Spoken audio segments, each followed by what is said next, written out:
Ole khir tu te zong zong in zawa in pathian mingin chabai kabuk chawa chawni chabai kabuk boka chau voin chu ka thetlang ka pik lu tuka ka om na khop maya tin ka ke lo na bok nen biakin lam ka kalpe meu lova chu wangin in lumatang hian zoi te in pathian thu lo ti tianga lo ngai khape te lo tangkai pui tok te in lo am takin mithen khat thar samna lian tak nei si pathian ne na thena tong trai do na tong trai lei thei lo te cham tu reng ma hele si lo te le tin kharau lam nu na po in du tok si lo ro ngoi in hria ma se chu ro na tlang atanga hlim na thar lom na thar dong tu ra tong trai lei thei lo hul tlat mai cham tur por hello kanom thin ani hetiang lo thlen hian tam tak chuan hul chung a tong trai om ziom tak tak chuang lo ve chu wain tong trai lo loi la ni mai ti ten an soi thin ani ma se unau du tak voin nia kan soi tum jok chu kan tong trai na hi kan tong trai du lua awanga chan kan ni lova kan tong trai thui ma wanga chan po kan ni lova kan tong trai nu le ma wanga chan po kan ni chuang lo kan tong trai thiam em wang le du em wang te a chan ni don tai la dang ok te tong thei lo te tan chuanin an tong trai nei chan ani ngai don lo ti na ania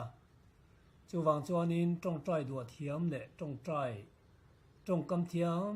tak ma han tong trai chu angai noma a that po tha ngai thak po anwa mani ma se pathian lama ero chuanin kan tong trai thiam le kan tong trai nun te kan tong kam thiam lam hi apoi mo lova kan du na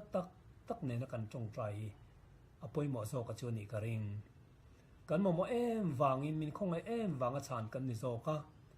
kan tong trai nun em le thiam em wang te dual lua wanga chan kan ni kher lo chuwan thiam lo chung poin tong trai la hul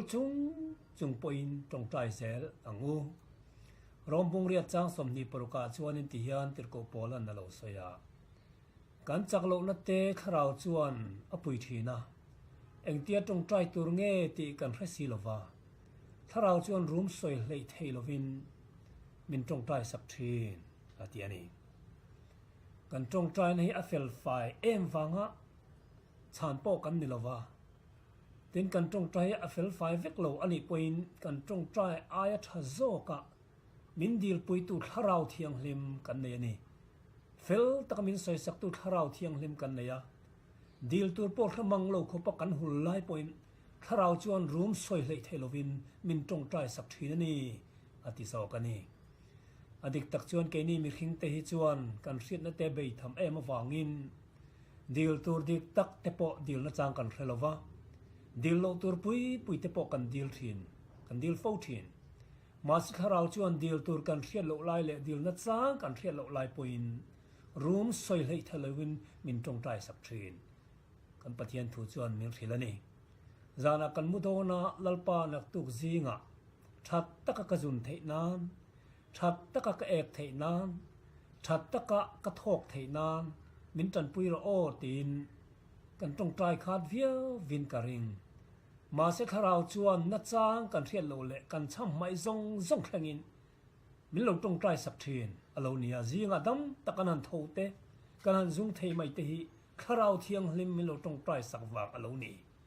na chang kan hriat lo thlangin kan tong trai thiam lo thlangin hul chung kan tong trai te po thiam lo chung kan tong trai te po kharau chuan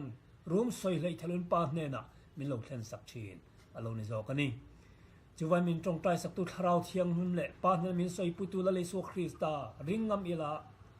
thiam min chan tir tu isu krista zara hul chung point i tong trai ze lang u kan buai na le har san na te hi isu ne na i thlen ze lang u Christian sa khuan hay emotion ringot ta ay ngat big lova lim chang chu tamma se lim na ringot ta ay ngat lo ni athuang zel kan omna hian mal som na chu om zo kan ti kan hriat ka duwa Abraham apo kha pathianin afapa hlan tura ati khan a phur lo te sin a chak lo te sin a tharau thok lo te sin tun tuma pathian min ti tir tum hi chu ka van phur lo tak em ke ma thok tu va lo em ka hul riau mai tin afapa kha hlam ta lo mai sala engen yang rin na kan pa ti a lo mia lawang ma se phur em wang te tharau a tho em wang amal som dong ani lova phur lo tak chung point pathian thu ani mia wangin pathian thu ang zela om na zoka khan mal som na chu alo omani chuwan pathian thu ang zela om na zoka mal som ania chuwan phur lo deuh chung point pathian thu ang zelin itong tai zelang u pe lo deuh chung point in khom zelang u itong tai zelang u i be zelang u hul chung point pathianin tong tai turin min dua ama pol turin min dua ama ne in zom turin min dua ama ne in pol na nung tak inei thena tur khanin hul chung point ti zel ro chak lo tak chung point ti zel ro itong tai zelang u min dil pui tu le min soi pui tu tharau thiang lim kan nei lali so Christian min soi pui bok chu wangin una du tak tong tai tu khemia lo ma se mamo em ni in hria tharau lam dang ro em tharau lama hul em tong tai ngai ni ti in hre si ma se tong tai the mi lo te ti sa thil tak point kan mo ngoi dil tur khopwa tong tai nung zo lo te trong trai thei mi lo te hul taka om te kan omani point I bei do lawang u kan trong trai na hi hul tak chung point thiam lo tak chung point trong trai la pa ne na min soi pui tu room soi lei thei lo khopa min dil pui tu tharau thiang lim kan ne ya Isu Krista kan nei bokani ziak tro pui pakhat chuan ti hian a ziaka kapom khop maya leya pathian mi ten an sual na awang te a an har sat na wang te a van pathian awa kapa min tan pui ro anti che hian van tir ko tin lo hriat chuanin Isu ne na can I go Jesus Isu ka kal thengem Isu ka kal theng an ma ni tan pui turin ka kal thengem tin van tir ko ten min tan pui chakin Isu ne na pa ne na an dil thin ani ati wene hian kan mang an na te kan har san na te hi hul chung pani soi zelang u van tir ko te zong hi kan lam tang ani tharau thiang lim kan lama tangani Isu Krista poi kan lam tangani pa po kan lama tangani ti hria in beidong lovin itong trai ze lang u lalpan he ka te cha toy te soi hi ngai khatu zong te tan mal som vek ro se